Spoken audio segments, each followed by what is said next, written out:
Megastar Chiranjeevi గురించి తెలియని industry లేదు. సినీ పరిశ్రమకు ఆయన చేసిన సేవలకు గుర్తింపుగాను దేశంలో 2వ అత్యుత్తమ పౌర పురస్కారమైన పద్మ విభూషణ్తో సత్కరించింది కేంద్ర ప్రభుత్వం. ప్రస్తుతం ఆయన వశిష్ఠ దర్శకత్వంలో విశ్వంభర సినిమా చేస్తున్నారు. ఈ సినిమా షూటింగ్ శరవేగంగా జరుపుకుంటోంది. వచ్చే ఏడాది సంక్రాంతికి రిలీజ్ కాబోతుంది.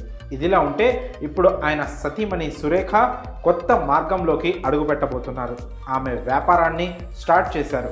అందుకు మద్దతుగా నిలిచారు ఆమె కోడలు ఉపాసన. ప్రస్తుతం మార్కెట్లో మంచి వ్యాపారంగా మారింది ఫుడ్ బిజినెస్. పచ్చళ్ళు, instant food powders, readymade chapati, చివరకు వేయించిన ఉల్లిపాయలు కూడా లభిస్తున్నాయి. వంట చేసుకునేందుకు సమయం లేని వాళ్ళు, వంట రాని వాళ్లకు ఇలాంటి ప్రొడక్ట్స్ వరంగా మారాయి. రైస్ వండుకుంటే వీటిని తెచ్చుకొని చిన్న చిన్న వంటలతో సరిపెట్టుకుంటున్నారు.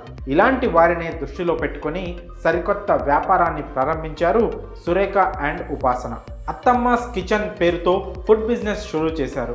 ఉపాసన నేతృత్వంలో సురేఖ ఈ కొత్త బిజినెస్ స్టార్ట్ చేశారు. సాంప్రదాయ వంటకాలను రెడీ మిక్స్ రూపంలో అందిస్తున్నారు. ఉప్మా, పొంగల్, పులిహోర, రసం, ఇన్స్టెంట్ మిక్స్ ప్యాకెట్లు అందుబాటులో లభిస్తున్నాయి. కాగా గతంలో చిరంజీవికి తన భార్య చేసే రసం ఎంతో ఇష్టం కాగా ఇప్పుడు ఆ ఫ్లేవర్ భోజన ప్రియులకు కూడా లభించనుంది.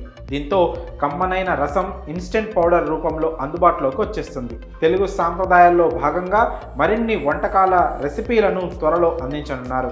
చిటికెలో వంట అయిపోవాలి అనుకుంటే వీటిని తెచ్చుకొని అప్పటికప్పుడు ప్రిపేర్ చేసుకొని కడుపు నిండా భోజనం చేయొచ్చు. మరెందుకు ఆలస్యం? ఇలా రుచి చూసి అలా కామెంట్ రూపంలో మీ అభిప్రాయాన్ని తెలియజేయండి.